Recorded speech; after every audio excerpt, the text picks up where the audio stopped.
नेपाल मात्र यस्तो देश हो जो कहिल्यै स्वतन्त्र भएन।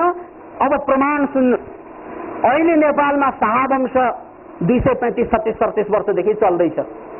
यो शाहवंश गोर्खाबाट आएको अरे, अनि गोर्खामा कहाँबाट आएको नि? गोर्खामा आए यिनीहरू राजस्थानबाट। के राजस्थान नेपाल हो? राजस्थानबाट आउने अनि नेपालमा शासन गर्ने। नेपाल कहिले गुलाम भएन रे। किन इमेजिन, भारतीय शासकहरूले शासन गरेपछि के यो देश गुलाम हुँदैन?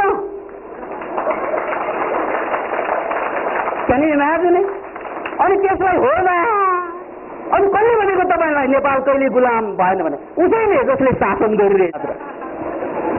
अब पृथ्वीनारायण शाहको कुरा, पृथ्वीनारायण शाहलाई राष्ट्रिय एकताको प्रतीक है, पृथ्वीनारायण शाहलाई चाहिँ एकदम यो राष्ट्रको सबभन्दा ठुलो हिरो भनेको छ। तर क्यान यु इमेजिन इट, एकजना मान्छे गोर्खाबाट चाहिँ त्यहाँ अलिकति चाहिँ बन्दुक, अलिकति खुख्ली भाला लिएर आएर काठमाडौँका शासकहरू, काठमाडौँका जसको यो काठमाडौँ देश हो, उसलाई काटेर मारेर नाक काटेर कब्जा गरिसकेपछि अनि के राष्ट्रिय एकता भयो कि यो डकैत भयो भन्नुहोस् त? तपाईँ पनि जानुहोस् न त्यसरी, त्यहाँ ठुलो बिल्डिङ छरिया छ, हामी पनि एकताका सूत्रधार भनेर त्यहाँका मान्छे मार्दै मार्दै मार्दै अनि यसको मालिकमा भनेर भन्नु, के त्यो राष्ट्रिय एकता हो? त्यसकारण तपाईँले अहिले जसरी सोचिरहनु भएको छ त्यो सोचाइलाई अर्को पाटोबाट पनि हेर्न मिल्छ। अब यो विद्रोह होइन, फेरि यो वैचारिक क्रान्ति हो, याद राख्नु। कसैको नजरमा कोही शासक हिरो बन्छ भने कसैको नजरमा कोही शासक डाकु।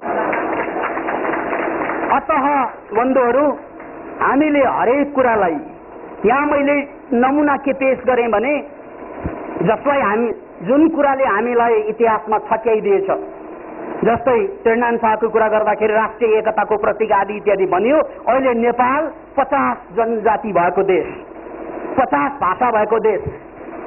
डाक्टर हर्क गुरुङको तथ्याङ्कलाई यदि सही मान्ने हो भने यहाँ अहिलेसम्म सबै तबकाहरूमा ठुला ठुला पदमा बाहुन र क्षेत्री बाहेक कोही पनि छैनन्। अब के राष्ट्रिय एकता भयो? यो तथ्याङ्क बोल्दैछु म, आलोचना गर्दै छुइनँ। एउटा जाति, एउटा भाषालाई प्रश्रय दिएर अरू जम्मैलाई दबाउने काम जुन गरियो शाहवंशको इतिहासमा, त्यसकै परिणाम स्वरूप के यो माओवादी समस्याको विस्फोट त्यसको परिणाम होइन भन्न सकिन्छ?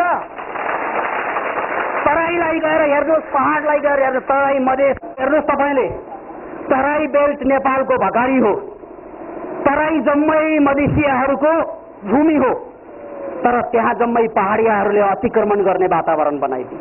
अब जाने कहाँ मधेसियाहरू? इन्डिया। पहाडमा हेर्नुहोस्, त्यहाँ जनजातिहरूको बसोबास हो जम्मै, त्यहाँ कुनै विकासै छैन। भोजपुर भन्ने नाम 1000 पल्ट सुन्छौँ, बाटो एउटा अहिले पनि बनेको छैन। किनभने भोजपुर राईहरूको गाउँ, बाहुन क्षेत्रीको होइन, हामीलाई किन बनाउनु पर्यो बाटो? के त्यो मनोविज्ञानले काम गरेन? यो भयो राष्ट्रिय एकता?